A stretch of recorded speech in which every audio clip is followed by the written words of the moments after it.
Salut tout le monde, j'espère que vous allez bien. Bienvenue dans cette deuxième partie d'apprentissage du CSS. Alors, ici, nous allons commencer à étudier les backgrounds. C'est quoi un background?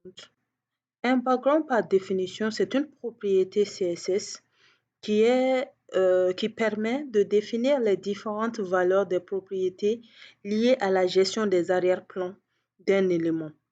Alors, les arrière-plans, ça peut être des couleurs, des images, bien d'autres. Maintenant, nous allons commencer par ajouter au niveau du CSS. Alors, on a ici notre HTML que nous avons ici. Nous allons juste un peu changer les choses. On va ici plutôt utiliser seulement les identifiants, c'est-à-dire les ID. Alors, qu'est-ce que nous avons dit au niveau des ID? On a dit que si vous voulez utiliser les ID, vous pouvez les utiliser, mais le nom de l'ID qui doit être ici à l'intérieur ne peut pas se répéter dans un même fichier HTML. Donc, nous avons ici les trois paragraphes que nous avons ici et nous allons utiliser les ID. Donc, par exemple, ici, au lieu de second, je vais mettre ici premier. Et là, au lieu de la classe, comme je l'ai dit, je vais prendre l'identifiant. Mais cette fois-ci, au lieu de prendre ma classe, je vais changer. Alors, je ne peux plus utiliser premier, je vais plutôt utiliser second. Second. Voilà. C'est ça la différence entre l'ID et puis la classe. Ça aurait été la classe, on pouvait donner les mêmes noms. Mais étant donné que c'est l'identifiant, on ne peut pas donner les mêmes noms. Donc ici, je vais mettre l'ID. Et cette fois-ci, je vais donner ici 3. Voilà. Je vais mettre ici juste 3. C'est plus simple. Alors, maintenant, nous allons commencer par utiliser les backgrounds. On va d'abord commencer par mettre le background color. On va donner la couleur au niveau d'abord du body, comme toujours, bien sûr. Donc ici, ce serait body.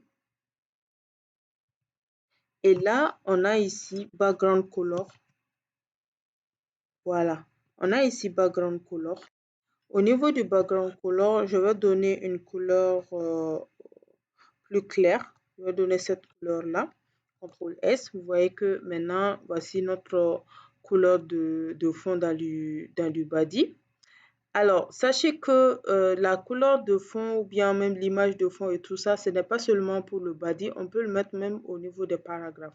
Mais pour l'instant, on va plutôt utiliser d'abord le body. Alors, je vais essayer de mettre la couleur au niveau du premier paragraphe qui est là. Alors, ce que je vais prendre, je vais utiliser le sélecteur. Comme c'est le ID, le sélecteur, c'est le dièse. Et je vais mettre le nom du sélecteur. Le nom du sélecteur ici, du premier paragraphe, c'est premier, hein, je pense, que nous avons mis. Et je vais mettre les brackets. Et là, je vais commencer à mettre les éléments, les propriétés. Donc, c'est toujours le background color, par exemple. Et ici, je vais donner, par exemple, la couleur aqua. CTRL S. Vous voyez que là, ça a coloré l'image de l'arrière-plan du paragraphe ici. Voilà, donc c'est ça un peu l'objectif. Donc ça, c'est pour le background color. Alors, je veux maintenant utiliser l'image, background image, c'est-à-dire ajouter l'image de fond. OK? Donc maintenant, pour mettre l'image de fond, c'est toujours background image. Donc, on a ici le background image qui est là. Et là, je vais donner une image. Alors, j'ai déjà, au niveau du HTML, je pense que nous avons déjà travaillé sur les images et c'est les mêmes images que je vais prendre. Ce que je vais faire ici, c'est que je vais prendre par exemple cette image, je vais copier et je vais aller au niveau de mon dossier qui est là, de mon dossier projet. J'ai déjà créé un dossier image et je vais mettre la deuxième image dedans, ok, qui s'appelle photo 1. Donc cette fois-ci, je vais faire et là, je vais revenir au niveau de mon code, CSS. Et ce que je vais faire, je vais tout simplement venir là. Donc, vous voyez, non? Voilà, donc lorsque je regarde la structure de mon projet, je vois ici l'image. Donc, je vais fermer ici. Voilà, je vais réduire. Et ici, je vais mettre le dossier image, pardon, je vais mettre l'URL, c'est l'URL, en parenthèse. Et ici, je vais mettre les griffes. On a image, c'est-à-dire je vais mettre le chemin de mon image. Donc, cette fois-ci, je vais sélectionner photo 1. Donc, ici, on va essayer de mettre CTRL S pour enregistrer. Donc, voici l'image que j'ai ici. Alors, bon, ce que je vais faire ici, c'est que je vais changer l'image pour que vous puissiez mieux comprendre. Alors, au lieu de photo 1, je vais mettre ici photo 2. Voilà, photo 2.png, voilà. Je vais enregistrer, CTRL S, voilà. Alors, pourquoi j'ai décidé d'utiliser la photo 2? Parce que tout simplement, j'aimerais vous expliquer quelque chose qui est très important. Alors, vous pouvez remarquer ici que les images se sont répétées. Les images se sont répétées. Ça, c'est tout simplement le fait que lorsque vous décidez de mettre une image comme ça, l'image va se répéter par défaut. Donc, c'est à vous de dire à l'image de ne pas se répéter. Si l'image n'est pas assez grande pour la page, elle va obligatoirement se répéter. Donc, nous avons également une propriété qui s'appelle background repeat. Donc, je vais lui dire, par exemple, no repeat. Et lorsque je dis background repeat, no repeat, vous allez voir que la répétition va s'arrêter. Vous voyez maintenant que c'est parti, non? Très bien, la répétition, elle est partie. Ça veut dire tout simplement que c'est la taille normale comme ça de notre image. Alors, par exemple, au lieu de mettre no repeat, je peux lui dire, par exemple, repeat X. Repeat X, c'est là des abscisses et des ordonnées au fait. Lorsque je mets repeat X, vous voyez, non, ça se répète au niveau de la verticale. Et je peux dire par exemple repeat Y. Donc, vous allez voir que ça va se répéter au niveau de l'horizontale. Vous voyez, non? Très bien, ça s'est répété comme ça au niveau de l'horizontale. Alors, ce que moi, je voudrais pour mon image, c'est du non-repeat. No repeat. Donc, lorsque je prends no repeat, mon image ne va pas se répéter encore ici. Donc, nous avons également une autre propriété, background, qui s'appelle background position.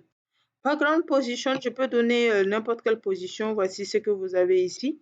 Mais je peux donner background position right et à droite et en haut, top. Voilà. Donc, ici, vous voyez, ça a changé directement. Et lorsque j'agrandis, vous voyez, c'est-à-dire l'image va se mettre à droite et en haut. Je peux lui dire également left et en haut également. Donc, ici, left et en haut. Vous pouvez remarquer que c'est parti à gauche et c'est en haut. Donc, on a ici, ça c'est le top, le bottom. Le bottom, c'est en bas.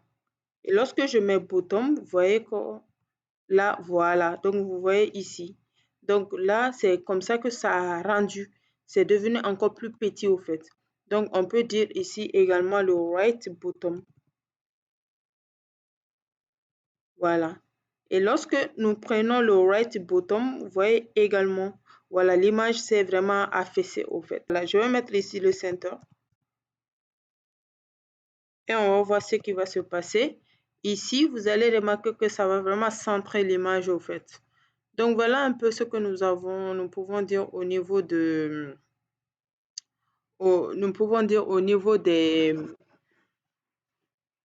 backgrounds. Alors, on a beaucoup de types de background. On a le background attachment. Alors, le background attachment, ça veut dire quoi? Ça veut dire si nous voulons attacher, par exemple, une image. Par exemple, lorsqu'on scroll, que l'image ne puisse pas bouger, que ça puisse rester figé. On a le origin qui a également son objectif, ainsi de suite. Donc, on a vraiment beaucoup de background au fait, en gros, au niveau du CSS. Donc, c'est juste quelques-uns de ces backgrounds que nous allons voir ensemble. Voilà. Alors, vous pouvez remarquer que ici, on se retrouve avec 3 lignes de code, alors que nous pouvons mettre tout cela sur une seule ligne de code. Pour cela, nous allons mettre directement sur la même ligne ici, no repeat. Au lieu d'utiliser la propriété background repeat, on va mettre directement no repeat. On va mettre directement no repeat. Et ici, on va mettre le center. Et là, nous allons enregistrer CTRL S. Alors, vous pouvez remarquer que tout est parti. Alors, ce que nous allons faire, on va d'abord supprimer cette partie-là. On va enregistrer pour regarder encore. Vous voyez toujours le même problème. Alors, le problème ici, c'est que nous avons ici background image. Donc, nous avons directement pointé sur l'image. Au lieu de ça, on va supprimer le mot image. Ce serait juste du background, c'est-à-dire le fond. Et lorsque nous mettons le fond, directement, ça va venir. Pourquoi? Tout simplement parce que le background image, c'est une propriété qui va mettre l'image de fond. Le background repeat, c'est également une propriété qui va gérer la partie propriété. Le background position, c'est aussi une propriété qui va gérer le center ou bien le right, le left, le top, le bottom, ainsi de suite. Donc, lorsque vous laissez la propriété background image, le background image ne pourra pas du tout prendre en charge tout ça parce que ce sont des propriétés qui sont différentes. Alors que ici, lorsque vous mettez le background, c'est la propriété qui va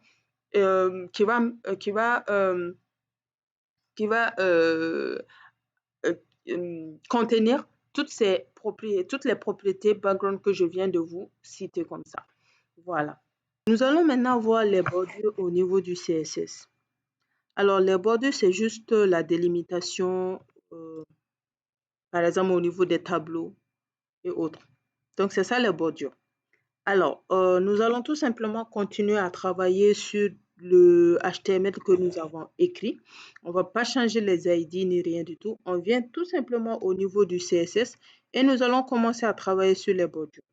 Alors, ici, nous allons créer des bordures. Alors, sachez qu'il existe plusieurs types de bordures que nous avons à notre disposition au niveau du CSS. On commence toujours avec le premier, qui est le premier paragraphe ici. Donc, on va mettre ici, on va l'appeler. Donc, il sera appelé avec son nom, premier. Et là, le bordure que nous allons donner, le bordure, c'est border style, c'est-à-dire on va donner le style du bordure. Alors, il existe vraiment beaucoup de bordures. Nous avons le border reduce, bottom, color, etc., etc. On va d'abord commencer par le border style. Et on a, par exemple, les valeurs que nous avons ici. On va commencer par le dash. Donc, vous voyez ce que ça va donner au niveau du dash. Je vais agrandir pour que vous puissiez voir. Voici les dash. C'est les tirés au fait. Donc, au niveau du deuxième, on va le mettre second. Et là, directement, nous allons lui donner toujours border style. Border style.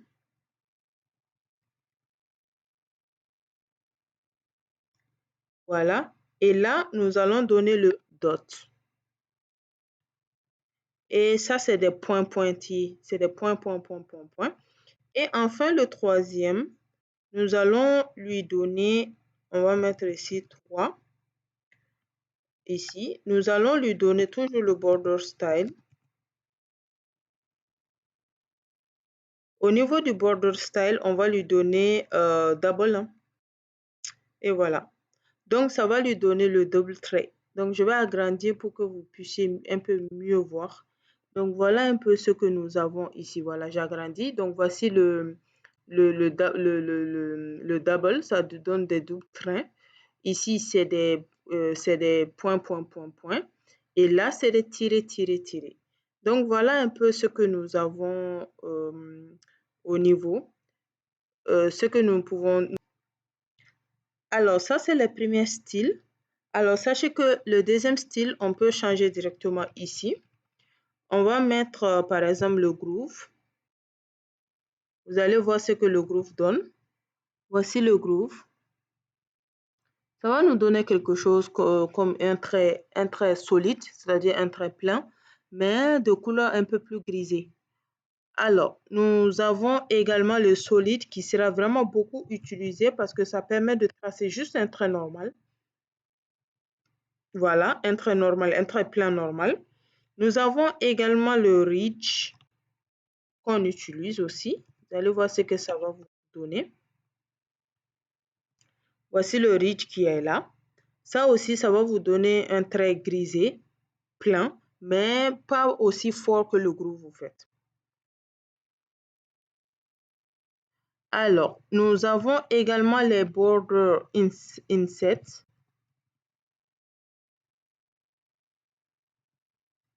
Voilà, voici les border insets.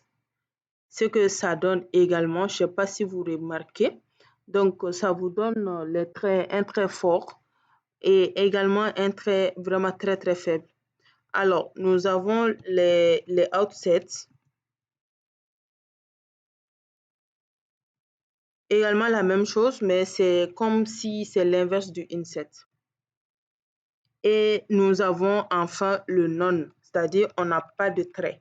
On enlève tous les traits au fait. Voilà. Donc, vous voyez, en dernière position, ça enlève le trait. Alors, vous pouvez remarquer que tout ça, ce sont des différents styles que nous avons à notre disposition et qu'on peut utiliser pour pouvoir faire donner du style à nos données, au fait. Voilà, donc cette fois-ci, je vais utiliser comme ça solide. Voilà, solide. Et là, je vais lui donner le border width. Comme je vous l'ai dit, nous avons vraiment beaucoup, beaucoup de border. Et là, moi, je vais vous donner le border width qui est là. Et ici, au niveau du border width, je vais donner par exemple 20 pixels.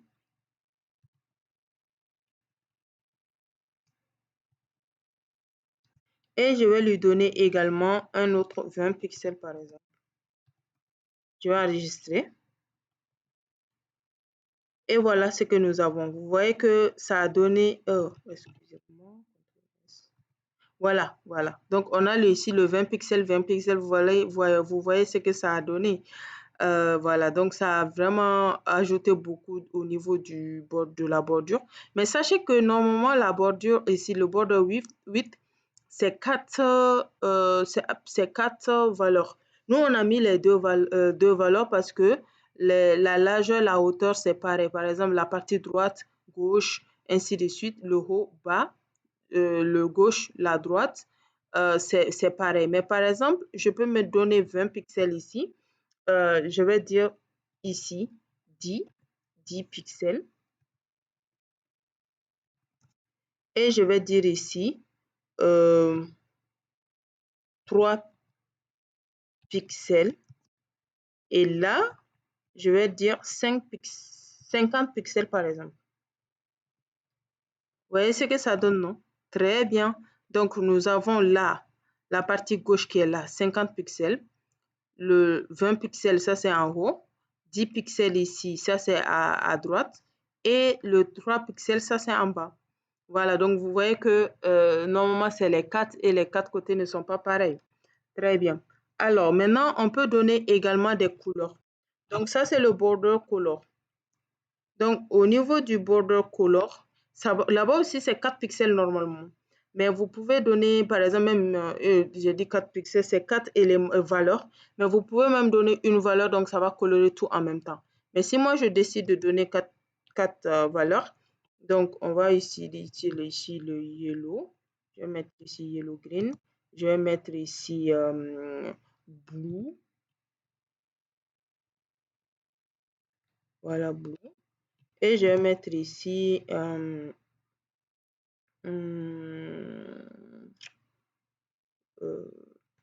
purple.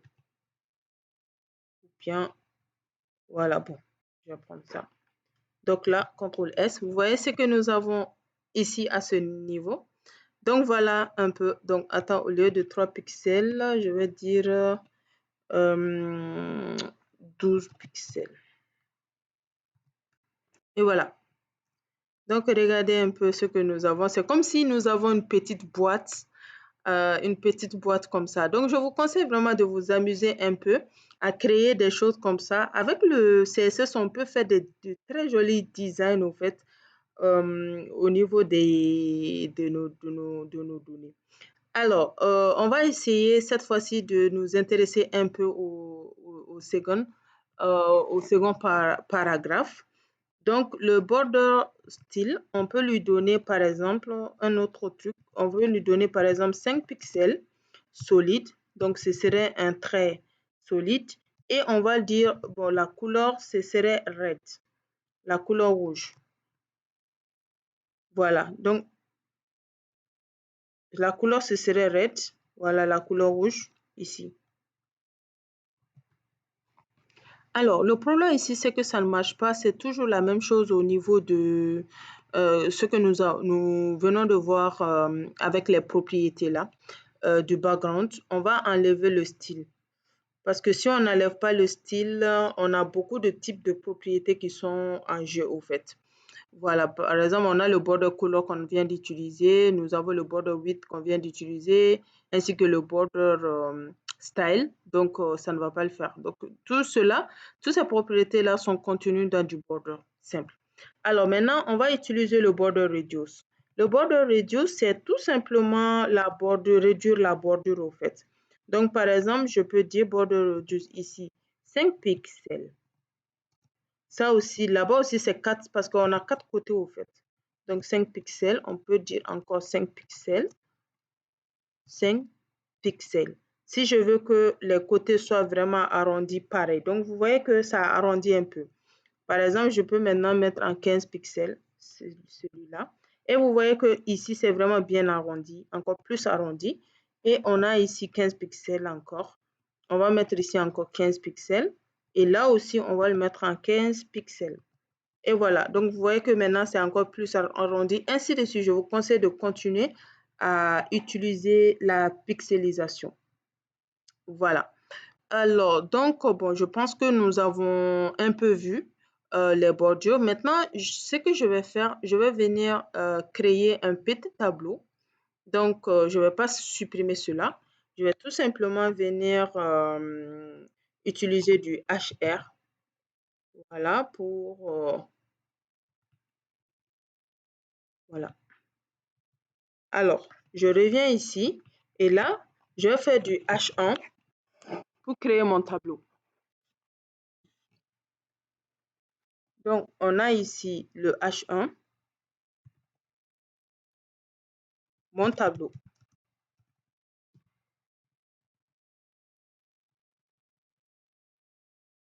Et ici, on va créer le tableau.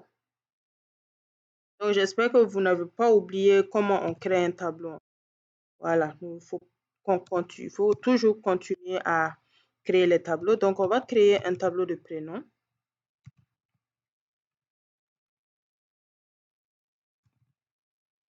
Un tableau de nom et de l'âge. Donc, l'utilisateur va mettre son prénom, son nom et son âge. Donc, maintenant, on va mettre les informations de l'utilisateur. Donc, c'est toujours du TR. Et à l'intérieur du TR, on va utiliser le TD. Et par exemple, je vais mettre ici Mariam. Toujours du TD. Et là, CDB. Toujours du TD. On va mettre son âge 23. Donc, ce que je vais faire ici, c'est juste que je vais copier et simplement venir coller là pour que ce soit plus rapide. Et ici, je vais mettre Modibo Traoré.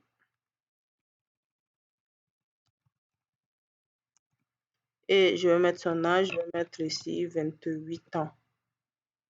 Voilà, CTRL S. Alors, ici, vous voyez que ça donne pratiquement la même chose que nous avions fait au niveau du HTML, n'est-ce pas?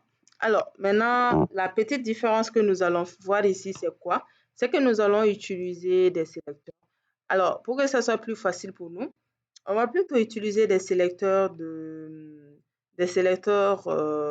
type, hein, parce qu'on n'a ni utilisé de classe ni de ID et tout ça. On veut juste faire quelque chose de simple. Alors, ici, on a utilisé le TH et on a utilisé également le TD, même le TR. Mais donc, on va venir ici, on prend le TH, TD. Donc, c'est sur ce sélecteur-là que nous allons mettre les trucs. Donc, on va lui donner le border. Et là, on va lui dire un pixel solide. Et on va lui dire, on veut que la couleur, elle soit noire. Vous voyez, non? Voici mon petit tableau qui est là. Voici mon petit tableau. Vous avez remarqué que ici, ça a tracé le trait, non? Alors, on a mis ici un pixel. C'est pour cela que c'est aussi fin.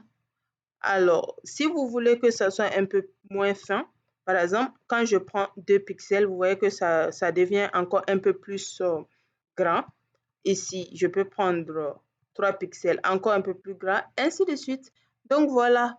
Alors, sachez que voici un peu ce que nous avons simplement au niveau des bordures. Alors, sachez, comme je vous l'ai dit, qu'il y a plusieurs bordures et il y a plusieurs manières encore d'utiliser les bordures. Mais ici, nous sommes vraiment au niveau basique de l'utilisation des bordures. Et plus nous allons avancer, surtout dans les projets, plus nous allons voir comment nous en servir encore plus en profondeur. Voilà. Nous allons maintenant voir les margins et les paddings. Alors, les margins et les paddings sont des marges de la page. Les margins sont des marges extérieures et les paddings sont des marges intérieures. On va d'abord commencer par les margins. Alors, il faut savoir que, par définition, les margins contrôlent l'espace entre l'élément dans lequel il est défini et les autres éléments de la page. Le margin peut changer un élément de position sur la page, comme avec, par exemple, margin auto. Il permet de séparer plusieurs éléments proches pour une meilleure lecture de chaque élément. Il permet de superposer également des éléments avec une valeur négative pour donner un effet particulier. Alors, ceci étant, nous allons commencer la pratique. On va d'abord commencer par l'utilisation normale du HTML. Donc là, on va taper le H1 et je vais mettre ici, par exemple, utilisation du margin.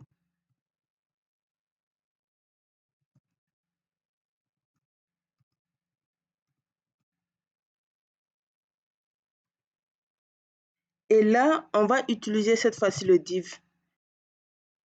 Et maintenant, à l'intérieur du div, nous allons créer une classe que nous allons appeler par exemple box. Et on va également créer un ID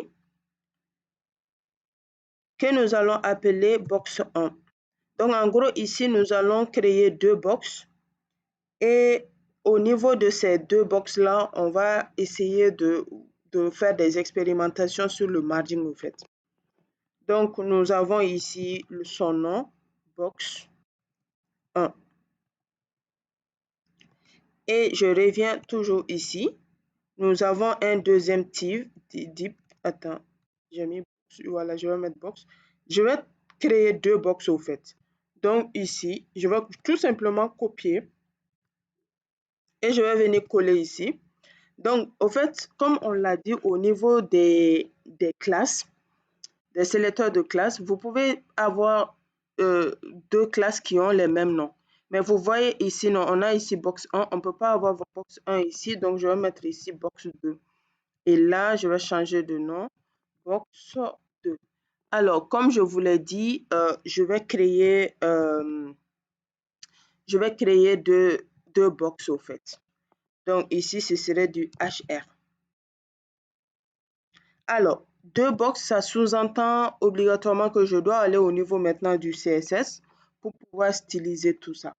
Alors, qu'est-ce que nous allons faire pour le moment? On va d'abord aller utiliser le body et on va donner le margin à 0. Alors, donc on va ici mettre ici body et on va commencer à écrire le margin. Donc, vous pouvez remarquer une chose, c'est que la propriété margin a vraiment beaucoup de sous-propriétés au fait.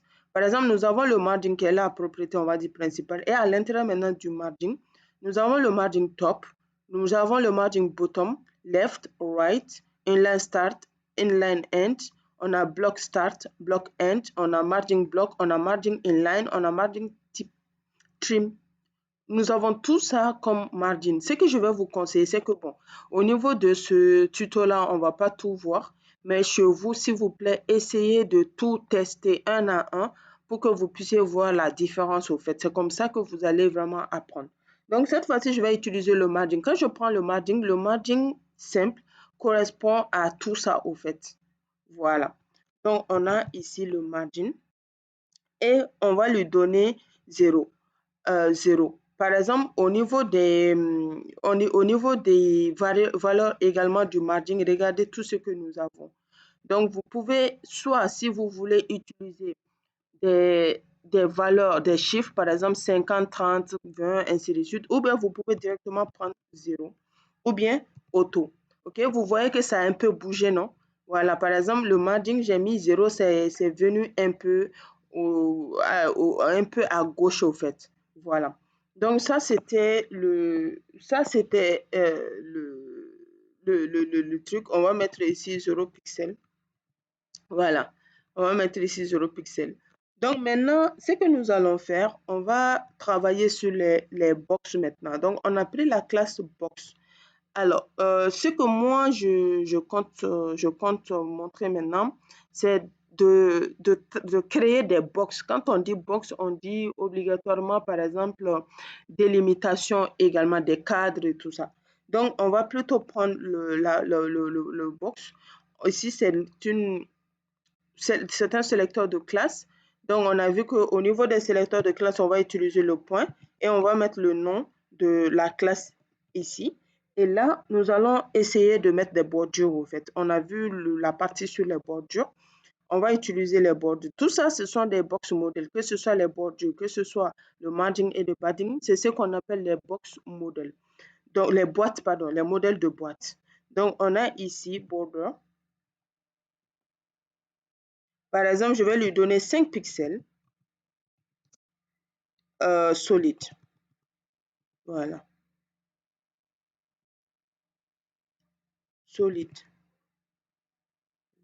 5 pixels solide. Voilà. Aïe, il n'y a pas E à la fin. 5 pixels solide. Donc, je vais enregistrer. Vous voyez que maintenant, nous avons nos box qui sont là. Alors, on a vu le div tag et on a vu que le div permet de prendre l'entièreté de la page. C'est pour cela que nous avons l'entièreté de la page. Sinon, on pouvait prendre le span, mais bon, pour ça, le span n'est pas très, très conseillé. Sinon, ça prend l'entièreté de la page. Bon, c'est à nous maintenant de délimiter, de faire en sorte que ça puisse être une box qui a sa limite au fait. Voilà. Donc là, on va lui donner un font size.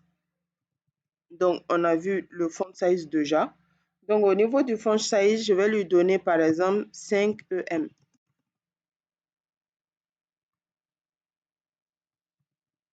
Voilà. Donc, ça, c'était le font size, la taille. Attends, c'est collé, hein. Voilà, c'est collé. Voilà, ça, c'était la taille. Vous voyez que ça agrandit maintenant. Ça s'est agrandi. Et voilà. Alors, donc, nous avons maintenant une autre propriété que nous allons utiliser. On a le 8. Au fait, il faut savoir qu'il y a vraiment beaucoup trop de propriétés au niveau du CSS. On ne peut pas tout voir ici, mais c'est par rapport aux pratiques que nous allons connaître. Voilà.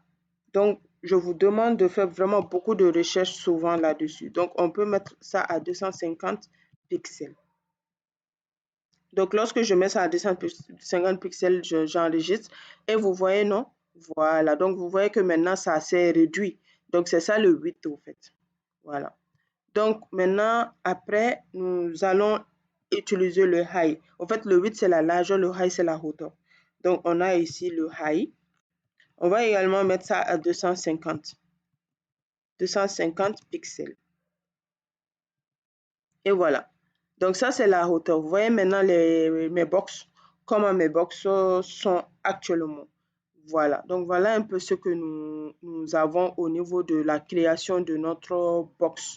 Les deux box qui sont là. Donc, vous avez remarqué que nous avons utilisé la classe parce que nous avons deux box et nous voulons styliser les deux box en même temps. Maintenant, si nous avons d'abord le box 1 et le box 2, on veut par exemple mettre en rouge le box 1 et en bleu le box 2, on peut prendre les ID parce que les box sont différents. Les styles que nous allons donner ici avec les ID ne vont pas refléter sur les deux box parce que les deux box ici n'auront pas les mêmes noms d'identifiants. Donc, je reviens au niveau de mon code CSS et maintenant, je vais appeler le box 1 pour travailler sur le box 1 ici. Donc, on appelle le box 1 avec le sélecteur dièse et on a ici le box 1. Donc là, je vais lui donner une couleur de background. Donc, background color. Je vais lui donner par exemple la couleur rouge, red. Voilà. Alors, je le répète encore. Lorsque vous donnez par exemple une couleur et que après vous avez envie de changer la couleur, c'est simple. Vous venez tout simplement ici et vous changez la couleur que vous voulez. Et c'est tout. Donc, CTRL S. Vous voyez que ma box est rouge maintenant. Alors, donc, je veux que ma deuxième box soit bleue. Donc, je vais venir ici, box 2. Et ici, j'ai le background color et je vais prendre par exemple blue. Et voilà. Voici mes deux box qui sont là. Voici mes deux box qui sont là. Donc, nous avons le premier box, nous avons le deuxième box. Alors, maintenant, ce que je vais faire, je vais essayer de travailler un peu sur les box en utilisant les margins et les padding pour que vous puissiez mieux comprendre. On va prendre le box 1. Le box 1, on va utiliser la marge. Alors, on va utiliser les marges avec les sous-propriétés. On a ici le margin. Et comme je l'ai dit, dès lors que vous commencez à écrire directement, nous avons les propriétés qui viennent par défaut. On va d'abord commencer par le margin bottom. Et ici, au niveau du margin bottom, par exemple, je vais le mettre en 50 pixels. J'enregistre. Et vous voyez ce qui s'est passé. Alors, vous pouvez remarquer que c'est le box rouge dans lequel nous avons mis la propriété margin bottom. C'est lui qui a changé, c'est-à-dire qu'on a bottom. Bottom, ça veut dire en bas. Donc, ça veut dire tout simplement que ça a laissé de la place en bas. C'est pour cela qu'il s'est décollé du deuxième box. Donc, voilà. Donc, le margin bottom, ça veut dire tout simplement laisse de la marge en bas. Alors, on va maintenant utiliser par exemple, je vais agrandir. Voici, c'est grand maintenant. Donc, on a dit laisse de la marge en bas. Comme je vous l'expliquais en définition, le margin permet tout simplement de faire pousser l'intégralité de l'élément en question. Voilà, ça prend l'élément dans lequel il est défini, ça le bouge là où vous voulez. Voilà. Donc, lorsque vous écrivez par exemple bottom en bas, ça veut dire que ça va laisser de la marge en bas. Mais ça ne met pas l'élément en bas, c'est la marge qui va laisser en bas. Il faut connaître les différences. En fait. Par exemple, je vais mettre ici margin right. Ici, comme ça doit laisser la marge à droite. Donc, voilà. Ça laisse la marge à droite ici, voilà. Donc, c'est pour cela qu'il est revenu de son point de départ. Alors, nous allons mettre maintenant left. Ça va laisser de la marge à gauche. Vous voyez, non? Voilà. Ça a laissé de la marge ici, 50 pixels ici, à gauche, à la partie gauche qui est là. Voilà. Donc, on a ici on a ici les margin right, left, ainsi de suite. Alors, sachez que lorsque vous voulez, par exemple, utiliser le mot, par exemple, je peux mettre également auto, hein. Il y a également la partie auto. Alors, qu'est-ce que auto permet de faire?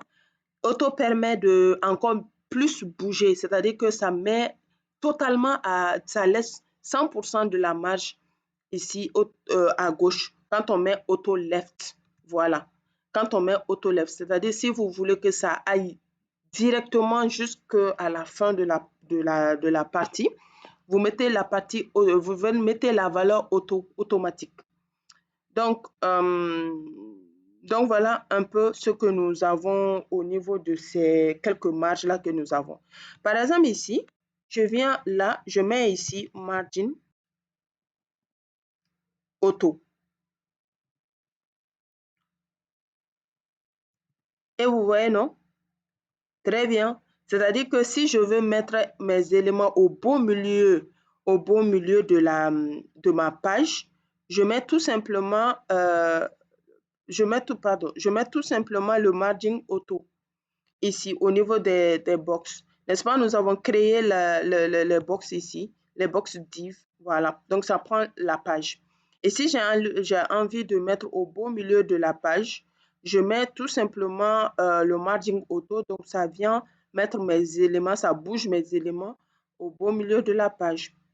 Donc, voilà un peu ce que nous avons ici. Par exemple, au niveau du blue également, je peux dire, bon, le blue, on a ici le margin top. Je vais dire par exemple 50 pixels. Voilà. Donc, vous voyez que le blue, il est venu un peu en bas et il a laissé de la marge en haut. Haut, c'est le top. OK? Voilà. Haut, c'est le top. Donc, on a ici le margin left. On peut mettre ça également à 50 pixels. Et voilà. Donc, vous voyez que ça bouge, non? Très bien. Donc, c'est comme ça le margin. Et j'espère que vous avez bien compris comment on utilise le margin. Maintenant viendra le tour de l'utilisation du padding. Donc, ce que nous allons faire, on va utiliser toujours la même chose, mais au lieu de margin, on va dire utilisation du padding. Alors, c'est quoi le padding? Le padding, lui, il va gérer plutôt l'intérieur des éléments, au fait. L'intérieur des éléments. Donc, par définition, on peut dire que le padding permet de spécifier individuellement ou globalement l'espace qui sépare le contenu d'un élément de sa bordure de chaque côté. Par exemple, ici, quand on prend cet élément-là, alors le padding va se charger du mot box ici qui est là. Voilà, si j'ai envie de le bouger au milieu, à gauche, à droite, ainsi de suite, c'est ce que je vais utiliser. Donc, c'est ça un peu. Donc, par exemple, ici, on a box 1, on a padding. Je peux dire, par exemple, padding left. Je vais mettre, par exemple, 50 pixels. Et vous voyez, non? Vous voyez que le box, il a changé, le box, il s'est déplacé, non? Très bien. Par exemple, je peux dire ici padding top.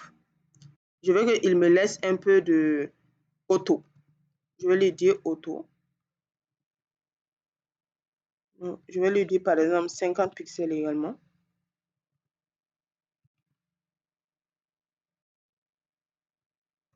Voilà. Parce que auto, ça revient toujours à la même place automatiquement. Et voilà. Donc, vous voyez que ça a changé, non? Très bien. Par exemple, si je lui dis mets-toi en auto à 150 pixels. Et voilà. Donc, ça met de la marge, c'est-à-dire que c'est le padding fait bouger l'élément en question, au fait. C'est-à-dire qu'il ne va pas toucher à la bordure, mais il va toucher à l'élément et il va le bouger comme vous voulez. Donc, on peut utiliser également le padding right.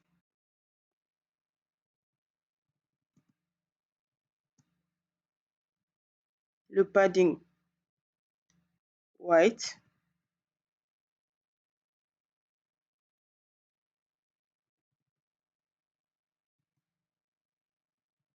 Et voilà. Donc, vous voyez, non? Voici le padding right.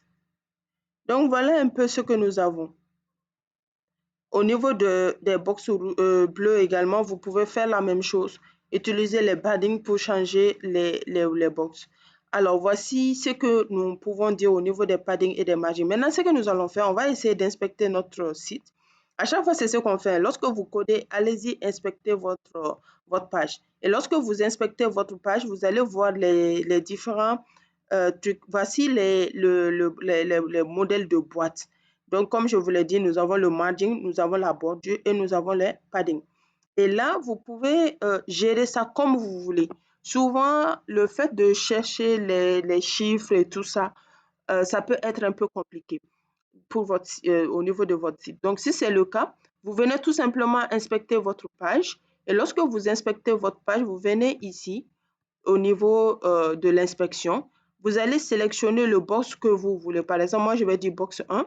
Lorsque je sélectionne box 1, directement, ça me donne les informations de mon box 1. Et ici, je peux changer comme je veux au fait. Voilà, donc c'est ça le côté positif. Je peux changer comme je veux et après avoir changé comme je veux, je peux copier et je vais venir le coller dans mon code. Et c'est tout. J'espère que vous avez un peu compris parce que lorsque vous prenez, vous allez tout simplement voir ça ici. Voilà. Donc, on va l'agrandir comme ça. Voilà. Donc, on va voir comment ça va se passer. Donc, ici, à ce niveau-là. À chaque fois que vous allez donner des chiffres, ainsi de suite, vous allez voir que ça va marcher également. Voilà. Donc, j'espère que là, c'est vraiment bien compris. Donc, par exemple, je l'ai mis à 30 et directement, ça va mettre à 30 également ici, ainsi de suite. Donc, on va dire en gros, cette partie-là, c'est la partie dynamique c'est la partie dynamique de votre code au fait quoi. Donc tout ce que vous allez avoir à ce niveau, vous allez tout simplement le copier pour aller le coller. C'est-à-dire prendre par exemple 30 pour aller mettre ça là-bas, ainsi de suite. Donc voilà un peu ce que nous avons, ce que vous pouvez retenir au niveau des paddings et des margins. Nous allons voir maintenant les liens en CSS. Nous avons déjà appris à créer des liens au niveau du HTML. Et maintenant, nous allons voir comment on peut mettre du style à ces liens-là. Alors, je viens de créer quelques paragraphes qui comportent les différents types de liens que nous avons eu à voir. En gros, les liens qui vont nous diriger directement vers un site web qui est déjà hébergé et des liens également qui vont nous permettre de nous diriger vers les pages HTML que nous aurons créées. Donc, voici le petit paragraphe que nous avons ici. Je vais maintenant, voilà, voici la partie exécution. Donc, maintenant, nous allons venir au niveau du CSS. Alors, la première des choses que nous allons faire, c'est plutôt d'abord styliser notre body, bien sûr, toujours. Alors, ici, nous allons mettre du padding. On va mettre ça à 10%. On va mettre notre padding à 10%. Je vais enregistrer et vous voyez que mettre le padding à 10% directement, ça a changé de position. Voilà. Donc, on a le font size. On va le mettre à 2 RM. Ça, c'est le font size, c'est la taille. Voilà. Alors, nous avons le font family. Ça, c'est la police. Alors, nous avons quelques polices qui sont comme ça ici à notre disposition. Je vais essayer de le mettre, par exemple, à Times. Et voilà. Donc, voici un peu ce que nous avons au niveau du body pour faire ça joli. Alors, maintenant, nous allons essayer de commencer à styliser nos liens. Donc, nous avons d'abord le A, voilà qui est là. C'est ça ce qu'on appelle le anchor. Le anchor, c'est ça au fait. Donc, on va prendre le A Et maintenant, nous allons commencer à en donner des propriétés. Alors, il faut savoir qu'on ne peut pas tout voir ici, comme je vous l'ai dit, mais plus nous allons avancer, plus nous allons utiliser certaines propriétés et tout ça. Donc, ce que je vous conseille, c'est vraiment à chaque fois de faire vraiment beaucoup de recherches là-dessus et de revenir sur les propriétés en question. Et à chaque fois que je commence à utiliser certaines propriétés, essayez de voir le rendu que ça donne directement au niveau de l'élément en question. Voilà. Donc, on a ici le text decoration. Text decoration, c'est la décoration du texte. Alors, vous voyez, quand je prends text decoration, ça me donne vraiment beaucoup de choses. Par exemple, je peux mettre un underline. Et lorsque je mets underline, qu'est-ce qui se passe? Vous pouvez remarquer que ça souligne tout. Et si je mets, par exemple, le text decoration none, vous allez voir que ça ne va pas mettre de décoration, en fait. Vous voyez, non? Donc, on va laisser notre text decoration en none ici. Alors, maintenant, nous pouvons mettre les curseurs. C'est-à-dire que lorsque je pose, par exemple, mon curseur ici, vous voyez que dès lors que ça touche le lien, directement, vous voyez le doigt, non? Très bien. Donc là également ici, quand je mets curseur, et vous pouvez voir que nous avons beaucoup de types de curseurs ici, par exemple. Voilà. Si je veux, je peux mettre ce que je veux vraiment. Donc, par exemple, quand je mets not allowed, vous voyez, quand je mets mon curseur là-dessus, vous voyez que ça a barré, non? Très bien. Donc, par défaut, on peut dire que le curseur, c'est le pointeur, au fait. Voilà. Donc, c'est-à-dire le petit doigt. C'est ce qu'on connaît, au fait. Donc, tous les liens, lorsque nous pointons notre curseur là-dessus, ça nous montre que on peut faire quelque chose là-dessus, au fait. Donc, par exemple, je peux mettre ici le color et je vais lui dire color blue. La plupart du temps, vous voyez que nous avons les liens portent les couleurs bleues. Donc, vous voyez que tous les liens maintenant, c'est devenu bleu. Voilà. Ou bien, si on veut, on peut donner le code couleur. Mais cette fois-ci, par exemple, je vais faire en sorte que ça soit noir. Le code couleur de bleu et de noir, c'est soit 3 fois 0 précédé de dièse, ou bien 6 fois 0 précédé de dièse. Et là, je vais mettre CTRL S. Vous voyez que maintenant, ça donne pratiquement les mêmes couleurs. Donc, par exemple, moi, je vais prendre toujours blue. Voilà, je pense que c'est mieux parce qu'il faut que le lien se différencie un peu des autres.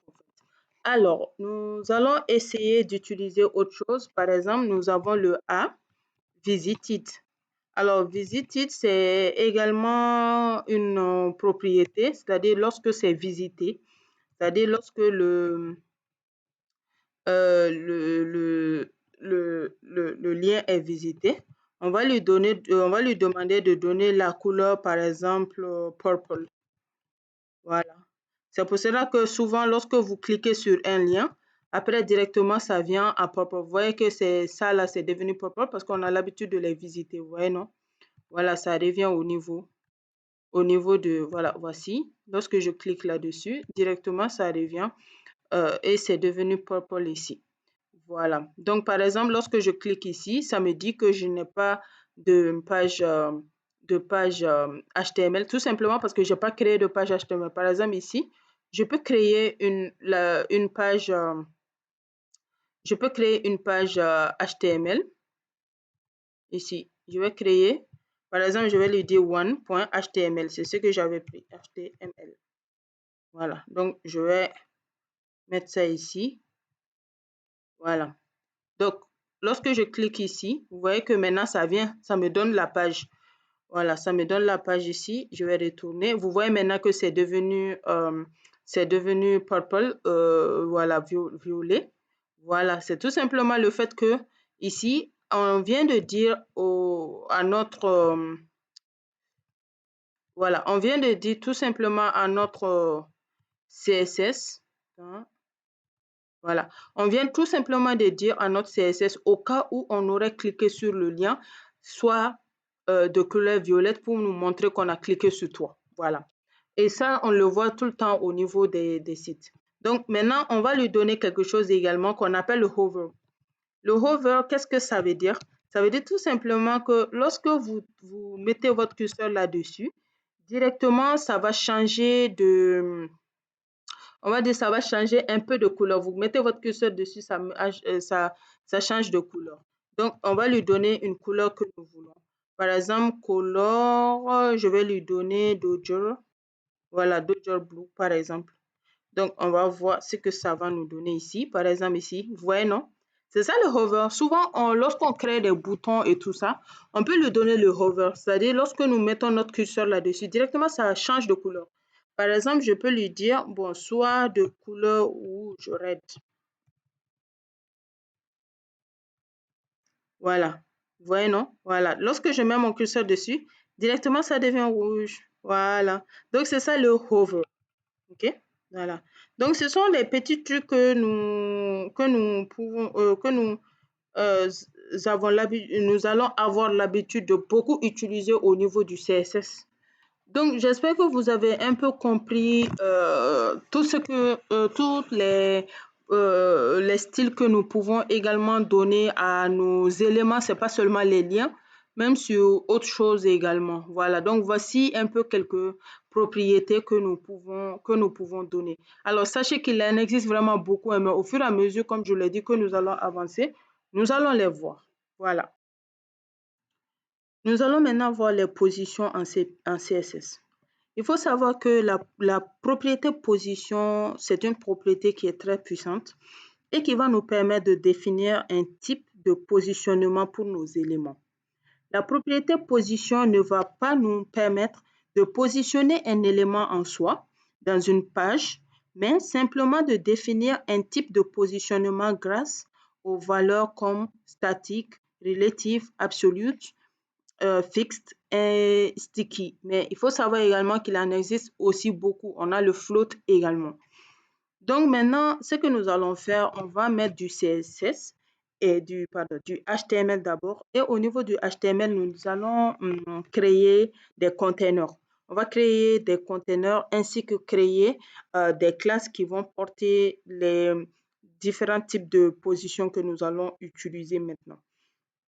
Donc, nous allons commencer par créer un div tag, un div.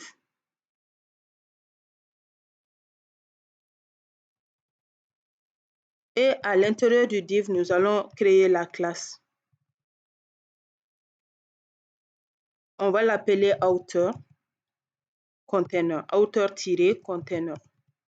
Alors, il faut savoir que outer-container, c'est un mot c'est un seul mot, quoi. Il y a du tiré là-dedans, mais c'est considéré comme un seul mot. Si je voulais, je pouvais coller les deux, je n'allais pas mettre de tiret. Mais il faut savoir que si vous mettez de l'espace, ça veut dire autre chose aussi, hein. Voilà. Donc maintenant, à l'intérieur de ce div, on va mettre entrée. On va mettre un autre div. Il faut savoir que c'est ce outer container qui est le container principal au fait. Donc maintenant, on va créer également un autre div qui sera le inner container. Donc ce serait la classe inner container. C'est-à-dire outer container, c'est le container principal et inner container, c'est le container secondaire qui sera porté par le outer container. Maintenant, à l'intérieur, nous allons mettre les différents types de positions que nous allons utiliser. OK, donc nous allons commencer par créer toujours un autre div. À chaque fois, ça prendra des divisions. Et à l'intérieur de ce div-là, nous allons mettre de la classe. Et dans cette classe, on va donner le nom box. Vous voyez que je mets espace et absolute. Alors, il faut savoir que ces deux-là ne sont pas les mêmes en fait. Ça appartient à la classe. Ça aussi, ça appartient à la classe. Donc, ces deux mots qui sont différents. On va dire deux sélecteurs qui sont différents. La classe, elle est pour les deux. Donc, ici, je vais mettre un entrée. Et maintenant, à l'intérieur, je vais créer un paragraphe qui portera le nom absolu.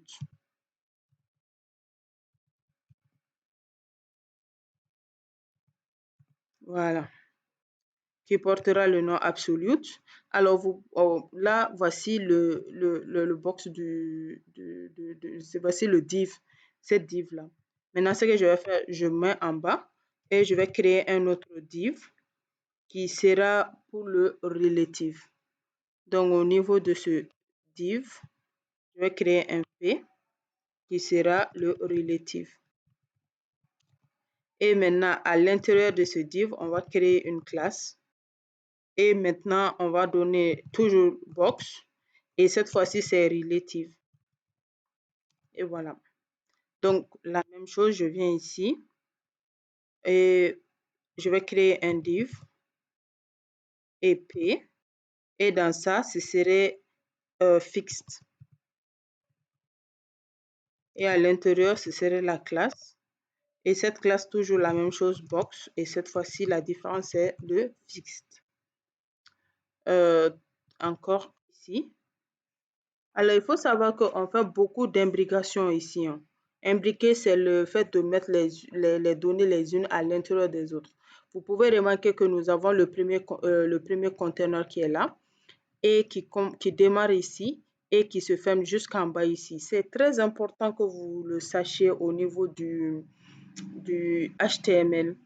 Voilà, plus nous allons avancer, plus nous allons souvent utiliser les divs qui vont faire des conteneurs comme ça au fait.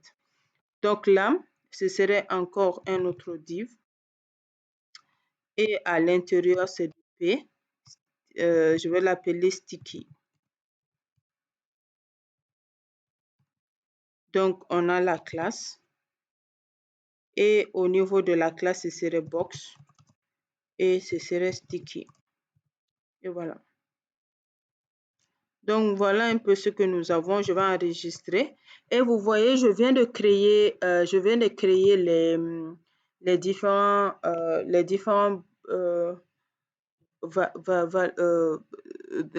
valeurs dont j'ai besoin. Alors, maintenant que le HTML, je viens de les créer, je viens maintenant au niveau du CSS. Donc, au niveau du CSS, je vais prendre une à une toutes ces classes-là et je vais les développer. En les développant, je vais vous expliquer un peu de quoi il s'agit.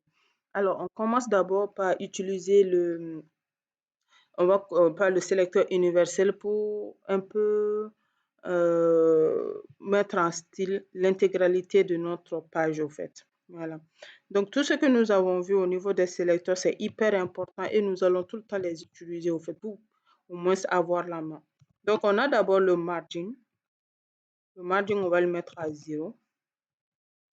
Je vais enregistrer pour que vous voyez la différence. Vous voyez maintenant que ça a changé de position. On a également le padding. Le padding aussi, je vais le mettre à 0 et j'enregistre. Alors, ce que je vais vous conseiller, c'est qu'à chaque fois que vous mettez une propriété, mettez enregistrer. Et lorsque vous enregistrez, vous allez voir la différence, vous allez voir les modifications que cette propriété rapporte et vous allez mieux comprendre au fait. Voilà, donc n'écrivez pas tout et puis enregistrez après. Sinon, vous n'allez pas forcément savoir qui fait quoi au fait.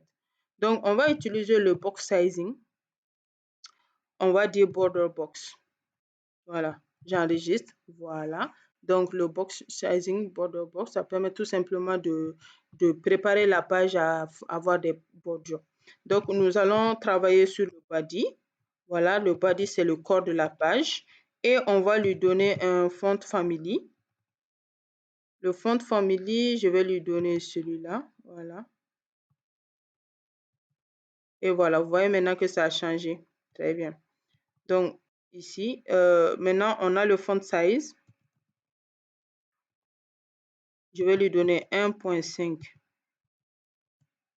EM. Voilà, ça c'est la taille aussi. Les EM, les REM, ce sont également des tailles. Et je vais lui donner min high, minimum high. Et je vais mettre ça par exemple à 200 VH.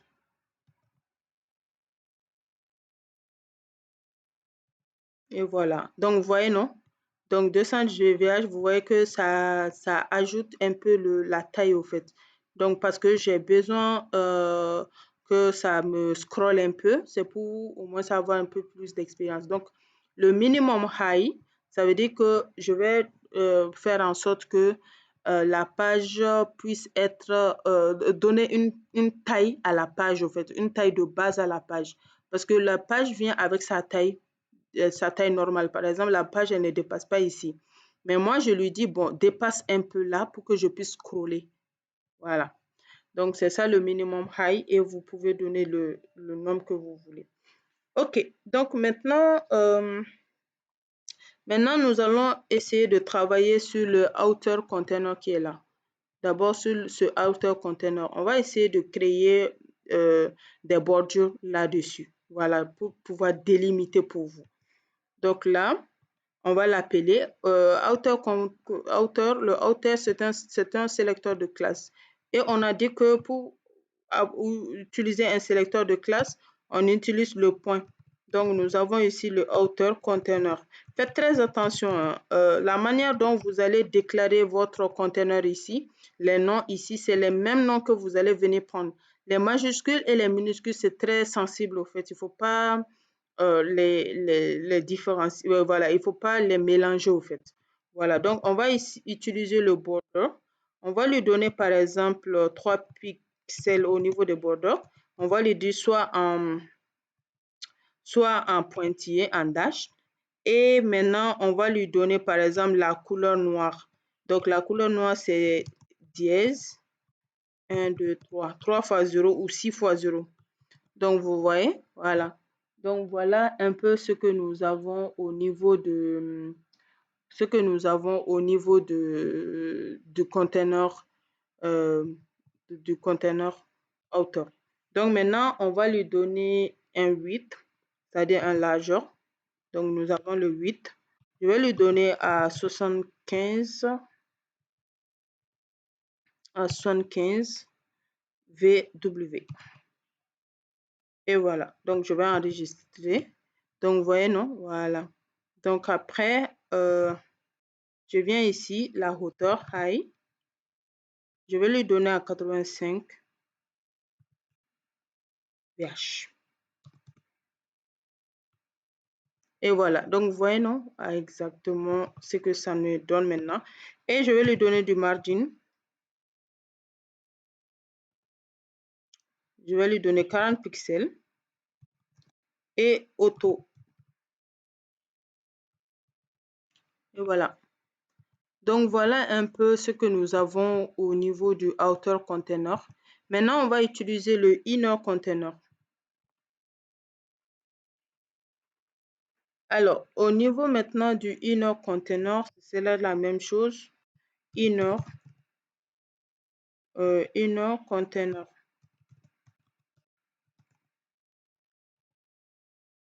Voilà. Toujours la même chose, border. Et cette fois-ci, c'est 2 pixels qu'on va utiliser. Solide. Et solide, ça veut dire c'est un trait au fait, quoi. Donc, on va lui donner une couleur. Bon, je vais commencer à mettre des couleurs, qu'on a en hexadécimal, bien sûr, en code couleur. Mais ça ne veut pas dire que vous êtes obligé de les utiliser comme ça. Comme je vous l'ai dit, les couleurs, on ne les mémorise pas. On ne va pas mémoriser les couleurs. On va tout simplement aller, par exemple, sur certains sites et tout ça. Vous pouvez choisir la couleur que vous voulez ou bien même ici, vous pouvez donner le nom de couleur. Et par exemple, si ça vient ici, vous pouvez choisir la couleur qui vous plaît. Donc, je reviens au niveau du 8 et du... Je vais tout simplement copier tout ce qui est là. Je copie, CTRL-C. Et je viens là, je vais coller. Et là, je vais tout simplement changer un peu. Donc, au lieu de 75 ici, je vais mettre ça à 40. CTRL-S. Et ici, au lieu de 85, je vais le mettre à 50. Pour que, au fait, ça soit à l'intérieur, quoi. Et ici, je vais lui mettre à 200 pixels. 200 pixels autour. Et voilà. Donc, voilà un peu ce que nous avons au niveau du inner. Voilà.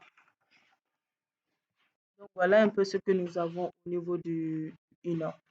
Alors maintenant que nous avons vu les inner et les outer, ce sont tout simplement des conteneurs et des conteneurs maintenant qui vont prendre nos différentes positions. Les positions que nous avons ici, le absolute, relative, fixed et puis sticky. Voilà, ça nous permettra vraiment de mieux comprendre. Alors, nous allons commencer d'abord par travailler sur le absolute, mais avant ça, on va travailler d'abord sur le sélecteur box qui est commun à toutes les quatre positions que nous avons ici. Donc, je viens et j'appelle la box. Au niveau de la box, je vais lui dire le 8, soit à 150 pixels.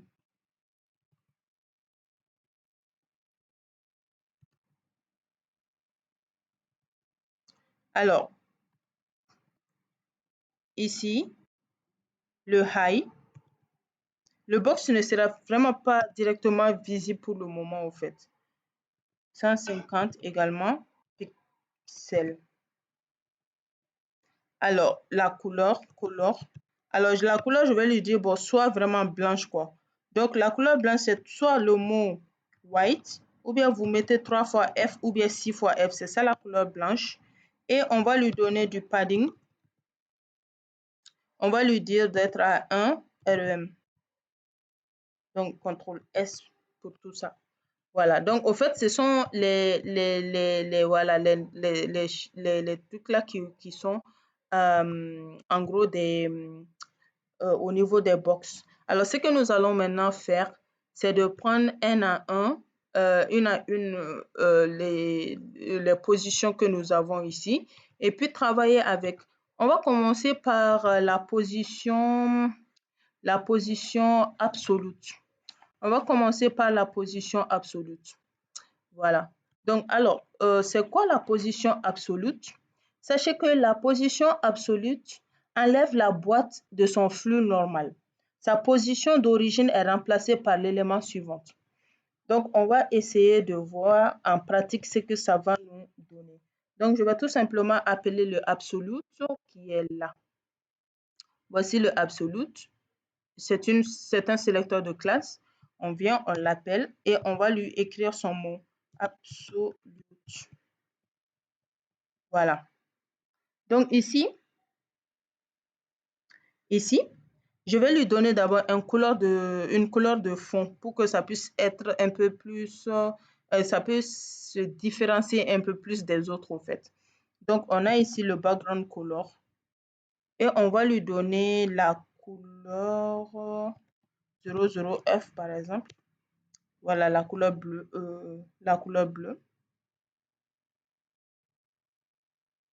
Et voilà. Donc maintenant, voici ce que nous avons déjà au niveau du absolute. Donc maintenant,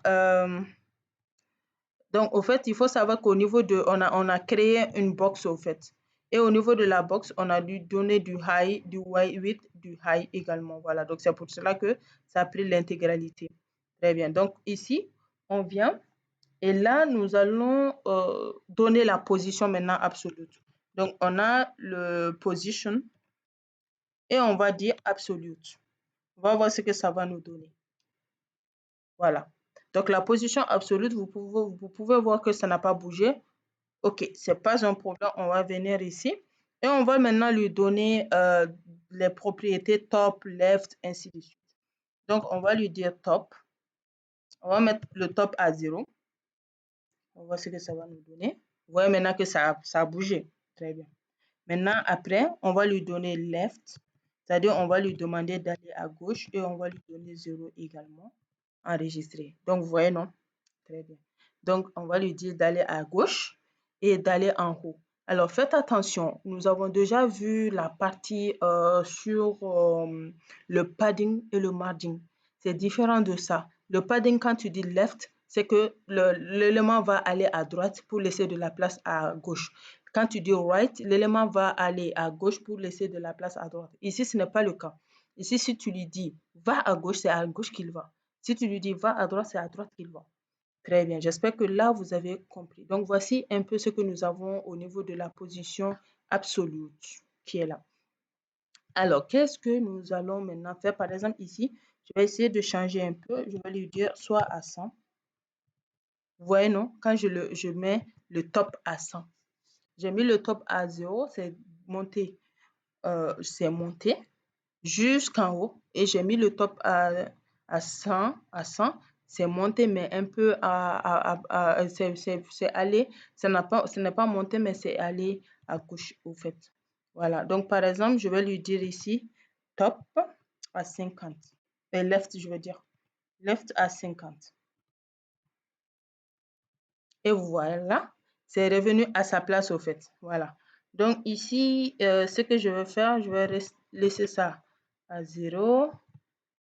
Voilà. Donc ce que je vais vous conseiller pour pouvoir vraiment mieux maîtriser, c'est vraiment de vous amuser à changer un peu les positions et tout. Ça vous permettra de mieux comprendre au fait. Voilà. Alors, donc ça c'est pour le absolute. Nous allons essayer de faire la même chose pour la deuxième partie qui est le relative. Alors, c'est quoi le relative? Il faut savoir que la position relative permet de déplacer une boîte par rapport à son emplacement. Sa position d'origine n'est pas remplacée. Alors qu'au niveau du absolute, la position d'origine est remplacée par un autre élément, bien sûr. Voilà, donc si il quitte sa place, un autre élément va venir au niveau de sa place, reprendre sa place. Mais au niveau de relative, ce n'est pas le cas. Donc, je vais mettre ici relative.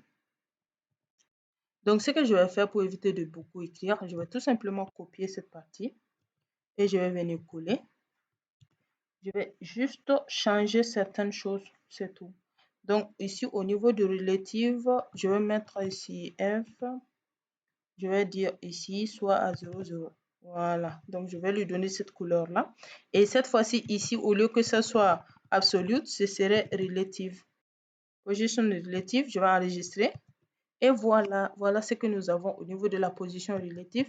Là, je vais le mettre à 100 pour voir ce que ça va me donner. Ici, je vais le mettre à 100 également pour voir ce que ça va me donner. Vous voyez que ça ne bouge pas. Voilà, donc ça veut dire que personne ne peut prendre sa place. Alors, je reviens ici en haut au niveau de hauteur. Et là, au niveau, non, je veux dire au niveau de inner. Voilà, et là, au niveau de inner, je vais donner la position. Et lui aussi, je vais lui donner la position relative. Voilà. Alors, si je lui donne la position relative, vous voyez ce qui se passe, non? Voilà, lui, il s'en va. L'autre relative là, le relative s'en va de là-bas. OK? Très bien. Donc, maintenant, c'est-à-dire, il quitte sa partie ou pas. Voilà, donc je remets à sa place. Donc, voilà un peu ce que nous avons au niveau de la partie relative. Alors, nous allons maintenant voir le fixed qui est là. Le fixed qui est là. Donc, on va dire en gros, point fixed. Alors, c'est pratiquement la même chose, hein. Je vais juste copier ici. Coller. Je ne vais pas utiliser le left. Donc, ici, je vais juste changer de couleur, bien sûr, parce qu'ils ne doivent pas toujours avoir les mêmes couleurs. Cette fois-ci, je vais mettre la couleur, par exemple, green. Et position, au lieu que ce soit relative, c'est maintenant fixed. Et au niveau de, ouais, top, pixel, non? Voilà. Et voilà. Donc, vous voyez. Alors, je veux que vous voyez un peu la différence. Comme on l'a dit, fixed, ça veut dire que c'est fixé. Vous voyez qu'il ne bouge pas. Lorsque je fais scroller, vous voyez que la position fixed, c'est une position qui ne bouge pas. C'est pour cela que, par définition, on va dire que la position fixe La position fixe enlève la boîte de son flux normal. Sa position d'origine est remplacée par l'élément qui la suivait. Par exemple, voici sa position. Et lorsque je scrolle comme ça, vous voyez que ça change la position, en fait. Donc, voilà ce que nous avons au niveau de la partie fixe, en fait. Voilà. Voici ce que nous avons au niveau de la partie fixe. Attendez, j'ai oublié de mettre px ici, pixel. C'est pas seulement ça, hein, c'est pixel qu'on doit également utiliser. Voilà, donc je vais enregistrer. Et voilà, donc vous voyez, maintenant ça a bougé. Voilà, sinon ça ne bougeait pas parce que j'avais oublié de mettre pixel. Donc essayez chez vous, ajoutez pixel pour voir ce que ça donne. Donc alors ici, ce que comme je vous l'ai dit, je vous le disais, voilà, donc on utilise le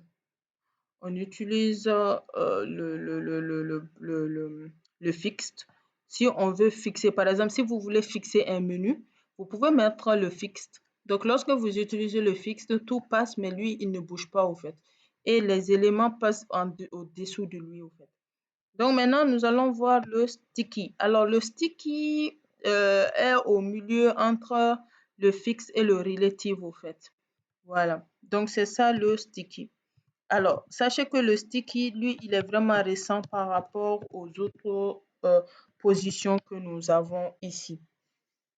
Donc, au niveau du sticky, on va tout simplement copier-coller hein, comme le reste. Donc, je vais copier ici.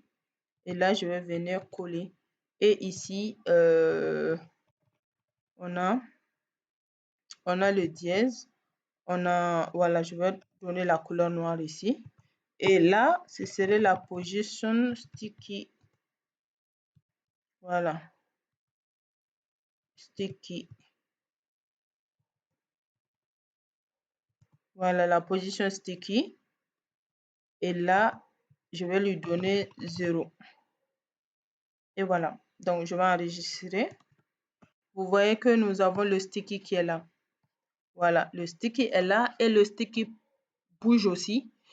Bouge aussi comme les autres. Mais le problème, c'est que comme on l'a vu ici, ça va directement au-dessus de l'élément sur lequel il est là, quoi. C'est comme, ça veut dire également coller. Nous allons maintenant voir les floats en CSS. Les floats également sont des positions. Ça permet aussi de positionner un élément. Alors, les floats, ils ont des propriétés comme left, right et tout. Donc, c'est ce que nous allons voir tout de suite. Alors, maintenant, nous allons essayer de créer une section.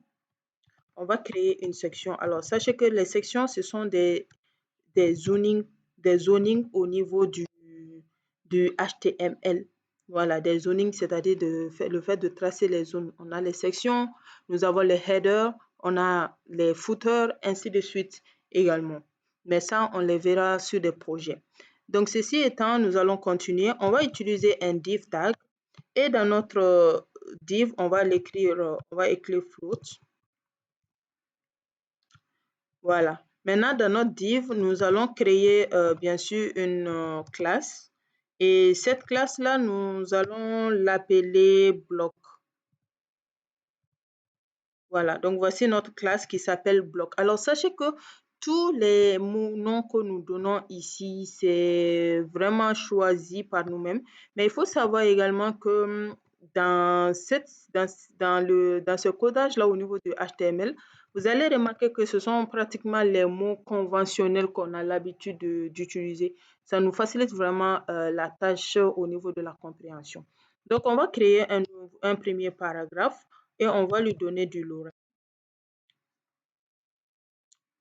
Nous allons après créer un deuxième, au lieu de créer, on va juste copier-coller.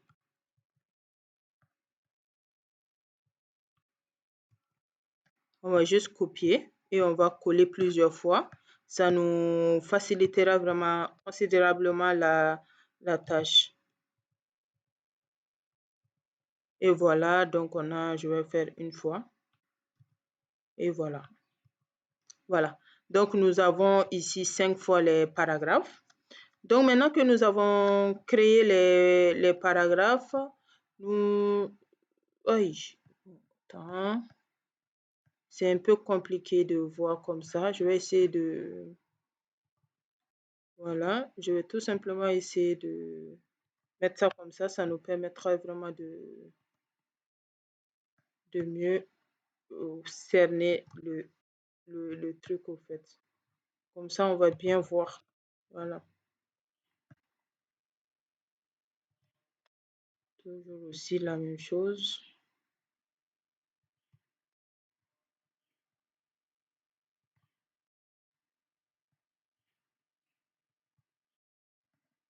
Bon, je pense qu'on va s'arrêter là pour le moment. Sinon, on y passera beaucoup de temps. Donc, on vient au niveau du CSS, c'est ça vraiment qui nous intéresse. Toujours au niveau du body, on va lui donner du font size.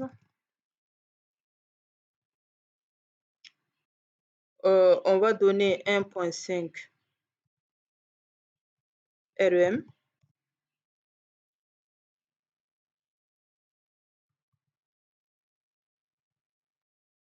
Et on va lui donner du font family.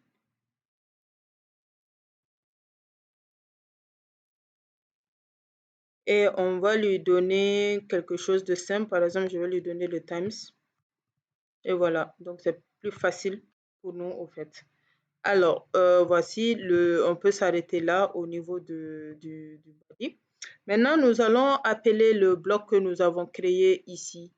Voilà, le bloc que nous avons créé ici, la classe. Donc, on va venir utiliser le sélecteur. On a le bloc. Et on va lui donner du 8. On va lui donner du 8.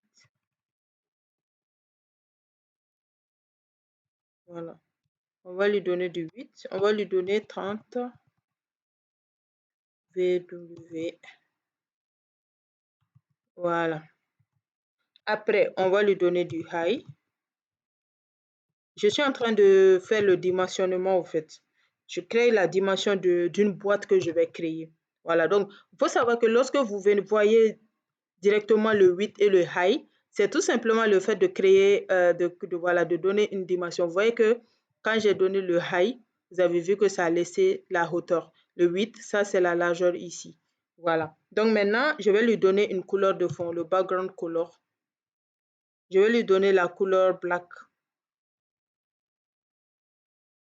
et j'enregistre. Vous voyez, non? Très bien, je lui ai donné du 8, du high. Maintenant, la couleur.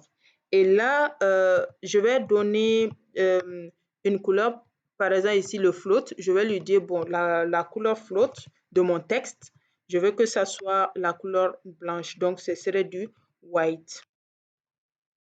Et voilà, voici ce que nous avons. Et là, je vais lui donner du padding, c'est-à-dire je vais le faire bouger un peu. Le padding 1 REM, CTRL S. Et voilà. Donc, voilà un peu ce que nous avons au niveau du bloc. Maintenant, je vais essayer de mettre de centrer un peu, d'utiliser vraiment le float au fait. Comme je vous l'ai dit, lorsque vous utilisez le float, vous allez utiliser des propriétés supplémentaires. Ici, je vais ajouter un autre sélecteur que je vais appeler le left. Donc, je viens tout simplement au niveau de mon CSS et je vais appeler le left. Et je vais lui dire float left. C'est-à-dire, je vais lui demander de flotter à gauche. Donc, on a ici le float left. Et voilà, donc vous voyez, non? Voilà, le texte est parti directement à la partie droite et la boîte a flotté à gauche, au fait. Voilà, et il a laissé place à la partie droite, il ne l'utilise plus. Donc, je viens ça, vais mettre ici le margin right. Je vais lui donner le 1 REM.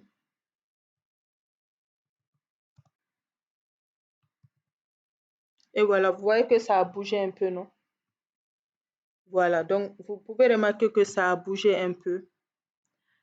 Là, je reviens dans mon code et cette fois-ci, je vais essayer d'ajouter un div, mais cette fois-ci au niveau de mon paragraphe. Donc, je vais faire un peu ici de descente pour que ça puisse me donner quelque chose de bien, que vous puissiez mieux comprendre au fait. Donc, je reviens ici. Voilà, je reviens ici.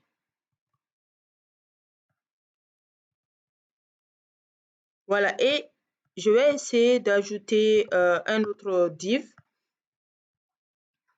Je vais essayer d'ajouter un autre, voilà, un autre div par exemple ici. Donc, je viens ici, je vais utiliser un div classe et là, je vais ajouter la classe classe et je vais mettre ici toujours bloc et là, je vais mettre write. Voilà. Comme bloc, voilà. Donc, vous voyez que ça écrit encore. Par exemple, ici, je vais mettre ici float write. Oui, je vais mettre toujours le même float, hein, c'est pas grave. Ça donne toujours la même chose. Et vous pouvez remarquer qu'on a mis bloc. C'est pour cela que ça a pris directement toutes les propriétés que nous avons mis au niveau du bloc aussi. Voilà. Donc là, je vais tout simplement mettre ça au right. Donc, je vais lui ajouter. Et ici, je vais mettre ici right. Et ici, je vais mettre float. Right. Et voilà. Vous voyez, non? C'est venu à droite. Voilà. J'espère que vous commencez à comprendre vraiment le float. Le floating, ça permet tout simplement de, comme son nom l'indique, ça permet de faire flotter, donc faire bouger un élément, au fait. Voilà. Donc, on a ici le RM. On enregistre et on va descendre et voilà. Donc, ça a bougé également ici.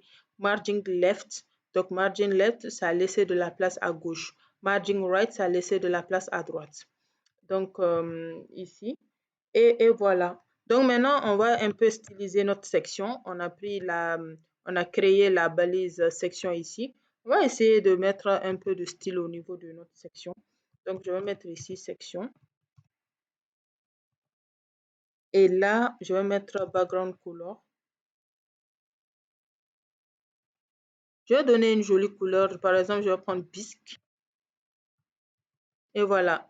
Donc ça, c'est pas mal. Et là, je vais mettre un peu de bordure. Donc border. Et je vais lui dire 1 pixel. Solide. Je vais lui dire dièse. Voilà. Je vais lui donner une couleur un peu grise. Donc, vous voyez, non, que ça colle. Voilà, vous voyez. Voilà. Ah, je n'ai pas agrandi. Donc, vous voyez ce que ça donne. Ça me donne quelque chose comme ça. Voilà. Donc, ça a donné un petit trait et tout. Donc là, je vais donner du padding et du padding. Du padding. Je vais lui donner un RM.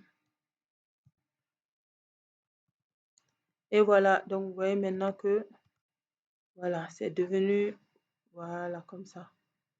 Ça a laissé un peu de truc. Et nous avons également ce qu'on appelle le overflow. On va lui dire soit en automatique. Regardez ce qui va se passer lorsque vous mettez le overflow. Lorsque vous mettez le overflow, on revient ici. Attendez. Voilà. Je ne sais pas si vous aviez remarqué, avant le overflow, le box qui était là, c'était en bas. Et dès lors qu'on a mis le overflow, le box qui était là est monté. C'est-à-dire que la partie ici de notre section, la section, elle a pris l'intégralité de ces éléments. Attendez, je vais enlever le overflow, vous allez voir ce qui va se passer.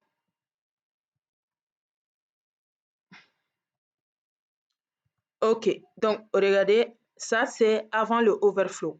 OK, voilà. Donc maintenant, on va essayer de mettre CTRL Z pour revenir avec le overflow. Voilà, je vais enregistrer, CTRL S et on revient au niveau du overflow. Voilà, donc ça a pris l'intégralité de notre container section parce que la section c'est un container. Et voilà un peu ce que nous avons au niveau des floats. Donc, ça permet tout simplement de faire flotter les éléments, de faire aussi de la disposition des éléments en question. Voilà.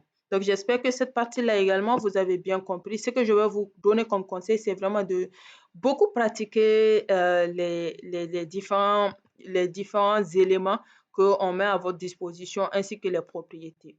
Sur ce, nous allons nous arrêter ici pour cette deuxième partie. On se donnera rendez-vous pour une troisième partie parce que le CSS est vraiment très vaste et nous aurons vraiment beaucoup de choses à voir.